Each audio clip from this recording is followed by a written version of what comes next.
Je voudrais développer ce que j'entends par état d'esprit.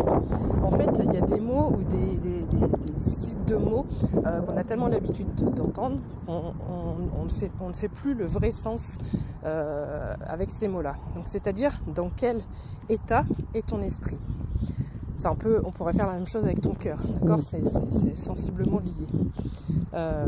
Donc, pour pouvoir bénéficier de ces nouvelles énergies-là d'aujourd'hui, et je le rappelle, c'est pas un portail, parce qu'on est le 5 mai, mais c'est pas grave, des énergies pour celui qui est connecté, il y en a tous les jours. Donc, ton esprit, est-ce qu'il est dans un état dépressif? Est-ce qu'il est dans un état de tristesse? Est-ce que ton esprit est dans un état de colère? Est-ce que ton esprit est rattaché et relié à une personne qui t'a dit ou fait quelque chose, qui t'a blessé? Est-ce que ton esprit est toujours relié à une situation qui est passée, qui t'a marqué puisque tu y penses toujours aujourd'hui? Est-ce que ton esprit est dégagé de tout lien passé par rapport à des personnes et à un vécu? Et est-ce que ton esprit aujourd'hui est libre et disponible pour accueillir des nouvelles choses? Est-ce qu'il y a de la place? C'est comme une commode, je dis toujours, l'esprit, le cerveau, je fais toujours cette correspondance avec une commode avec des tiroirs. Qu'est-ce qu'il y a dans tes tiroirs?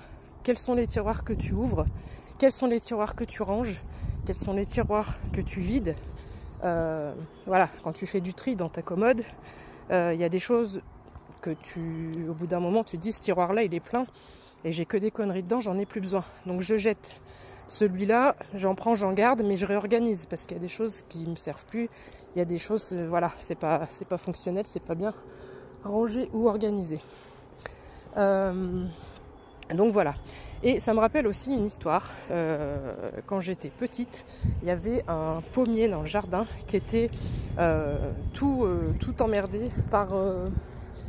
je sais pas ce qu'ils ont, ils sont sortis, les hélicos, les avions, bref. Donc le pommier était entouré de lierre. Et donc pendant 2 années de suite, il n'a pas fait de pommes. Donc on s'est décidé à le nettoyer, à l'aider, à tout couper, à tout enlever, tout le lierre qui était autour. Et évidemment que l'année suivante, il a refait des pommes. Et bien, toute ta sphère énergétique, c'est exactement la même chose. En fait, il faut que tu imagines qu'il y a ta commode, tes tiroirs intérieurs au niveau de ta formulation, tes pensées. Mais il y a aussi tout ce qui va venir de là, va avoir un impact. C'est comme si mon cerveau, c'est la commode. Et si tu veux, l'enveloppe invisible qui est autour de toi, c'est les murs de ta chambre. En gros, c'est ça.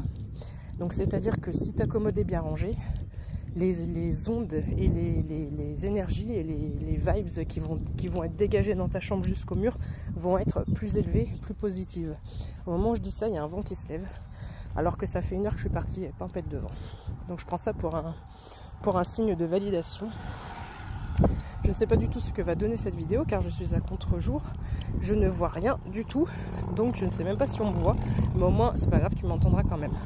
Donc voilà, je voulais juste t'amener à cette réflexion sur l'état d'esprit, donc dans quel état est ton esprit, parce que tu ne peux pas accueillir, c'est là où c'est important, parce que je n'ai pas dit tout ça pour rien, tu ne peux pas accueillir des choses nouvelles, tu ne peux pas accueillir de la nouveauté, tu ne peux même pas embrasser l'espoir qu'il y ait un certain changement dans ta vie si tu fais pas le tri dans les tiroirs de ta commode. Voilà.